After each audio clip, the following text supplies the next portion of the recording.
hit me. This is the year I officially enter my late 20s. You know what's wild? Unlike past birthdays where I'd be obsessing over goals and income and hitting the next milestone, this year just feels different. It feels simpler. It's less about what's next and more about what actually matters. I spent the last few years building faster than I could even breathe. I created and scaled an education business that's done over $3.5 million in revenue. But when I was 22, I was $25,000 in debt. I was working a corporate job that was honestly killing my soul, and I was living paycheck to paycheck. So I have been there before.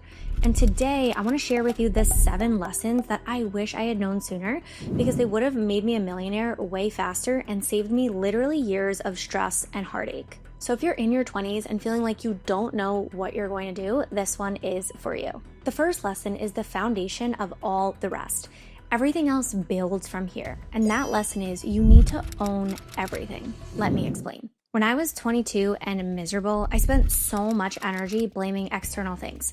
The economy, my boss, my degree, where I grew up, the fact that I didn't have a trust fund or a safety net, and all of that blame kept me stuck. You see, freedom in life comes from what you own.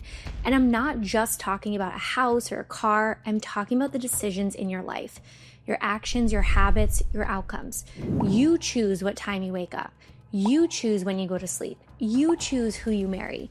If you don't like something about your life, just change it. The moment you take full responsibility, and not in a harsh or punishing way, but in an empowering way, life stops feeling random and actually starts feeling like you are the owner of your reality. I've been there. I didn't like my job, so I learned how to become an entrepreneur. I was in debt, so I learned how to make money.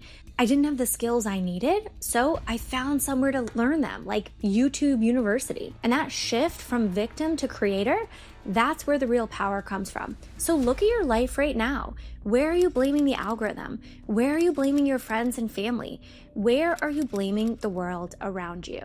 Because the moment that you stop blaming and you start owning, you become unstoppable. So lesson number 2 might be one you heard before, and it's that discipline equals freedom. I used to hear this a lot and think freedom meant doing whatever I wanted. Wake up whenever, go to bed whenever, eat whatever. You know what that got me? Stress, chaos, inconsistency, and not just in my life, but in my results. Today, I wake up at 4 a.m. every single day. I time block my entire schedule, and I have specific days for specific things, like even when I wash my hair. I train at the same time every day, and I track my macros. I have systems for everything in my business and my life. And I've never felt more free because of this. It's because you have to constrain yourself in a positive way. Let me explain. Discipline is not about rigidity. It's about removing decision fatigue so your energy goes toward what actually matters. When I wake up, I don't have to decide what I'm going to start doing because I know already.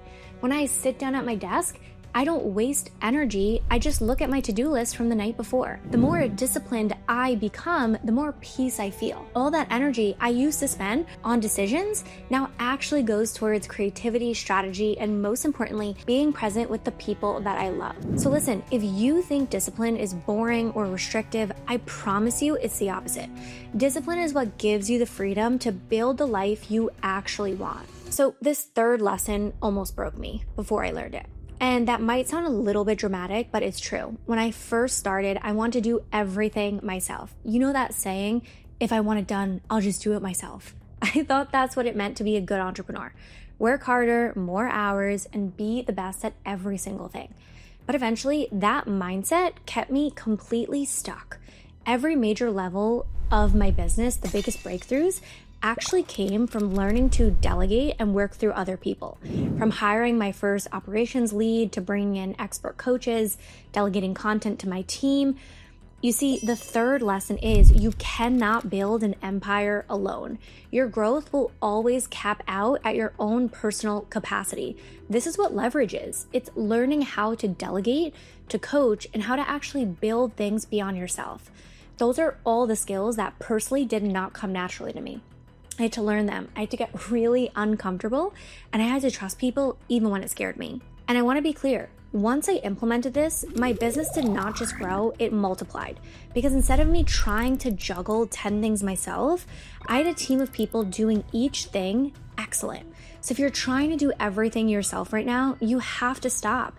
You have to learn how to delegate. It is a skill and it's hard to learn, but you have to learn how to trust. It's a necessity. So the only way to scale your business is with a team. Now, I'm just going to say lesson number 4 straight up: stress is poison. Now, I actually used to think stress was normal. Transparently, I grew up in a household where it was very normalized. I thought it meant that I was working hard because that's what I was programmed and conditioned to know. I thought it was a badge of honor and successful people were just like this, you know? And it's kind of embarrassing, but that was me. I was thinking that not sleeping enough, not eating well, putting on a little extra pounds, that was normal. And I wore myself down to basically nothing. Now I see stress as poison, legitimately poisonous to my body, my spirit, my mind, and my relationships. You see, protecting my nervous system has done more for my business than implementing any strategy ever could. And listen, I don't want to sound like I'm perfect. I still do get stressed sometimes, but I'm very conscious of it. And also what I've learned is that when you're stressed, you actually can't make good decisions and your body starts to break down. Now I have so many rituals like bi-weekly massages, acupuncture, going to bed at 7, 8 o'clock at night. And I really say no to things that are out of integrity with me, out of alignment, and things that are drain my energy, even if they're going to make me money. Because what good is money if you can't actually use it to do better in this world, enjoy it, and help other people? I know my 30, 40, 50-year-old something self will thank me for this. So if you're glorifying stress right now, if you think burnout is the price of success, it is absolutely not. Work hard, yes, but don't physically deteriorate yourself to achieve your goals. Have you ever heard the saying, a healthy person has a million dreams, but an unhealthy one only has one? And lesson number 5 is that presence is the secret to happiness. For most of my early 20s, I was living in the future. I thought when I get to $10,000 a month, then I'll be happy and I can take that trip and I can quit my job, right? But what started to happen was that every time I hit a milestone, I immediately started chasing the next one. I never had an actual minute to celebrate my success and enjoy my life. What I've learned now is that fulfillment does not come from the next milestone.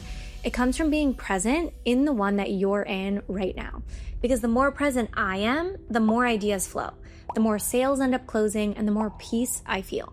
Some of my best business ideas have come when I'm cooking dinner, or I'm in the shower, or I'm training at the gym. Not when I'm sitting at my desk and trying to force something. The ideas come when I'm living my life fully. So if you're constantly living months or years ahead, constantly chasing the next goal without actually pausing to smell the roses, be here in the moment right now, because this exact moment right now is your life, not the future, not the one you're planning for. It is the one you're living this current moment. Lesson number 6 is a saying that I recently heard from one of my mentors, and it's that slow is smooth and smooth is fast. I used to pride myself on moving fast, right? High or slow, fire fast, quick decisions, rapid execution. But what happens is you start to rush things and you start to actually lower your quality. I'd launch something without thinking it through, then I'd have to redo it. I'd hire someone quickly, then I'd have to rehire because I made the wrong move. I'd make impulsive decisions, then have to backtrack. You get the point. So all of that speed was actually slowing me down. And now I move intentionally. I take time to think, I plan, I strategize. And that doesn't mean I'm slow. It means that I'm actually moving faster because I'm thinking things through. And as a result, I've been able to build more success that's actually sustainable. Because speed is not the goal, sustainability is. There is nothing worse than going full speed in the wrong direction. And I know you know what I'm talking about. When you move intentionally, you make better decisions, you build stronger foundations, and you create systems that actually work. And lastly, this lesson did not necessarily change everything about my life immediately, but it changed everything for me on a deeply personal level. I used to operate from scarcity, holding on tightly to every dollar, every idea, every opportunity, thinking if I gave something away, I'd have less, right? But that mindset repelled abundance. Now I give generously, I share my strategies freely, and I over-deliver for my audience. I pay my team well, I donate to causes I believe in, and I've never actually been more abundant than I am right now. Money, ideas, opportunities, it all multiplies when you stop gripping it so tightly. The more I give, the more I receive every single time. When you show up generously, people notice. They trust you, they want to work with you, they refer you. Generosity is the best marketing strategy I've ever used. It could be something as simple as, in your personal life, tipping your waiter 20% instead of 5%, or paying your team bonuses when you don't necessarily have to. If you're holding back right now because you're afraid there won't be enough, start to let go a little bit and start giving generously. I live by this saying, give generously and you'll receive abundantly. You see, these 7 lessons didn't just change my business, they changed my life. I went from someone who was stressed, scattered, and stuck to someone who moves through life with intention, discipline, and genuine happiness. Like I said, I'm not perfect. I still make mistakes, and I still have days where I forget these lessons, but I come back to them. I have rituals, I have notes, I have videos, right? The trajectory of my life changed completely when I started living by these principles, and I hope they do for you too. So if you're in your 20s, 30s, maybe you're even older than that, I hope this really helped you see that you're exactly where you're supposed to be and not behind. This video found you in perfect timing. Slow down, listen, and try to look at things from a new perspective today, but don't waste another year ignoring these lessons. So here's what I want you to do. I want you to pick one of these 7 lessons, just one, and implement it this week. Maybe it's taking full ownership over something that you've been blaming external circumstances on. Maybe it's finally delegating something you've been holding on to, or maybe it's protecting your peace instead of glorifying your stress. Just pick one and actually do it. Because here's the reality. You could watch this video, feel inspired for 10 minutes, and go back to doing exactly what you've always done, and nothing will change. Or you can implement these lessons and everything will change for you, just trust me. Which is why I created a playbook that is going to help you turn your life into a profitable online business. That is the power of personal branding. You take your lessons, your learnings, and your life's mission, and you turn it into profit.